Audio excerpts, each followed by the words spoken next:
Friends, welcome back to Jyothika home and beauty Telugu channel. ఈరోజు recipe వచ్చేసండి చపాతీ అండి. చపాతీ చాలా సాఫ్ట్గా స్మూత్గా ఎంత బాగా పొంగుతాయంటే అలా చాలా బాగుంటుందండి ఈ రెసిపీ. వాటిని ఎలా చపాతీలు మెత్తగా రావాలంటే ఎలా చేయాలో ఇప్పుడు మీకు చూపిస్తానండి. ఒక కప్పులో బౌల్లో పిండి తీసుకోండి, గోధుమ పిండి అండి. వీట్ ఫ్లోర్ తీసుకోవాలి. ఇందులో కొంచెం అంటే 2 కప్పుల గోధుమ పిండి అండి. ఇందులో కొంచెం సాల్ట్ యాడ్ చేసుకోండి. చపాతీలు చేసే పిండి కదండి, గోధుమ పిండి. సాల్ట్ యాడ్ చేసుకోవాలండి. ఇందులో కొద్దిగా ఆయిల్ కానీ ఘీ కానీ అంటే నెయ్యి కానీ యాడ్ చేసుకోండి. ఇందులో నెయ్యి వేసుకుంటే చాలా బాగుంటుందండి టేస్ట్ వచ్చేసి. నేను మాత్రం ఆయిల్ యాడ్ చేస్తున్నానండి. ఇందులో ఆయిల్ యాడ్ చేసిన తర్వాత దేంట్లో మనము ఇప్పుడు మిక్స్ చేసేటప్పుడు ఇప్పుడు ఇదే అండి చాలా ఇంపార్టెంట్. మనము హాట్ వాటర్ అంటే గోరువెచ్చని నీళ్ళు అంటే వేడి నీళ్ళతో యాడ్ చేసుకోవాలండి. ఇది యాడ్ చేసుకోవాలి. యాడ్ చేసుకొని ఇలా ముద్దలా కలుపుకోవాలండి. ఇలా ముద్దలా కలుపుకొని ఒక హాఫ్ అన్ అవర్ అలా పెట్టేసేయండి, మూత పెట్టేసేయండి. హాఫ్ అన్ అవర్ మూత పెట్టిన తర్వాత ఇప్పుడు వచ్చేసి చూసారా ఎంత సాఫ్ట్గా స్మూత్గా అయిపోయిందో. పిండి అనేది కలపడంలోనే ఉంటుందండి. ఇది చపాతీలు అనేది సాఫ్ట్గా రావడానికి మనం కొంచెం గోరువెచ్చని నీళ్ళు అనేది యాడ్ చేసుకోవాలి.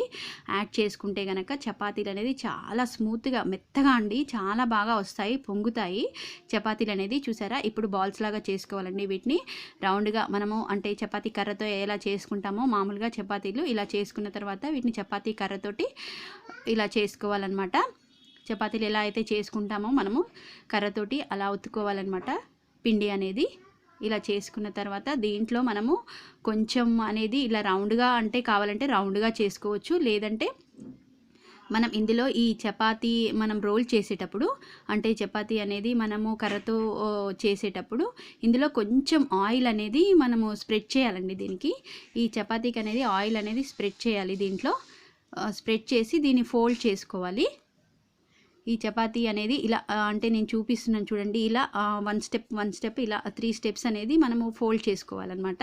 2 స్టెప్స్ అలా పైనుంచి ఒక 1 స్టెప్ ఇలా ఫోల్డ్ చేసుకున్న తర్వాత మళ్ళీ ఈ చపాతీ అనేది మళ్ళీ ఏంటంటే ఇలా కర్రతోటి మనం ఒత్తుకోవాలన్నమాట. పెద్దగా ఒత్తుకోవాలి. చూసారా ఇలా స్క్వేర్ షేప్ ఎలా వచ్చిందో ఈ షేప్లో రావాలన్నమాట. ఇలా కనుక మీరు చపాతీలు చేసుకున్నారంటే చాలా బాగా పొంగుతాయి. చూడండి ఇప్పుడు చపాతీ అనేది ఎంత బాగా వస్తుందో. మనం తినేటప్పుడు కూడా సాఫ్ట్గా చూసారండి ఎలా పొంగుతుందో. తినేటప్పుడు కూడా చాలా సాఫ్ట్గా మెత్తగా వస్తాయి అన్నమాట ఈ చపాతీ అనేది. చూసారండి ఎంత బాగా పొంగుతుందో. అంతే అండి, చాలా సింపుల్గా చేసుకోవచ్చండి చపాతీలు. మెత్తటి చపాతీలు అనేవి మనం చేసుకోవచ్చు అనమాట. మనం అనేది హాట్ వాటర్ అంటే వేడి ల్యూక్వామ్ వాటర్ అంటే గోరువెచ్చని నీటిని అనేది పిండి కలిపేటప్పుడు కనుక యాడ్ చేస్తే చాలా మెత్తగా వస్తాయి అన్నమాట చపాతీలు. ఈ వీడియో కనుక మీకు నచ్చినట్లయితే లైక్ చేయండి, షేర్ చేయండి, సబ్స్క్రైబ్ చేసుకోండి. పక్కనే ఉన్న బెల్ ఐకాన్ సింబల్ని ప్రెస్ చేస్తే కనుక నేను ఏ వీడియో పెట్టినా మీకు నోటిఫికేషన్స్లో వస్తాయి ఫ్రెండ్స్. ఓకేనా ఫ్రెండ్స్, చూసారా ఎంత సాఫ్ట్గా అంటే పొంగుతున్నాయో చపాతీలు. చూసారా చాలా బాగుంటాయండి ఈ చపాతీలు. దీంట్లో మనం ఏ కర్రీ వేసుకున్నా కూడా చాలా టేస్టీగా ఉంటుందన్నమాట ఈ చపాతీలు అనేది. చూసారా చాలా బాగా పొంగాయండి చపాతీలు. తింటుంటే కూడా సాఫ్ట్గా ఉంటుంది. దీంట్లో ఏ కర్రీ వేసుకున్నా కూడా చాలా బాగుంటుందండి టేస్టీగా. చూసారా ఎలా మెత్తగా వచ్చాయో. మనం తుంపుతుంటే ఒక్క ఫింగర్ తోటి కూడా 2 ఫింగర్స్ తోటి కూడా మనము చపాతీ అనేది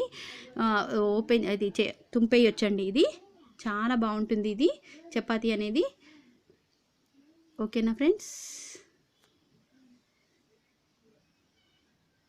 ఇంతే అండి. ఈ కలర్లో రావాలి చపాతీలు అనేది. ఈ కలర్లో వస్తే కనుక మీకు చాలా బాగా పొంగుతాయి అన్నమాట. ఓకేనా ఫ్రెండ్స్, థ్యాంక్స్ ఫర్ వాచింగ్.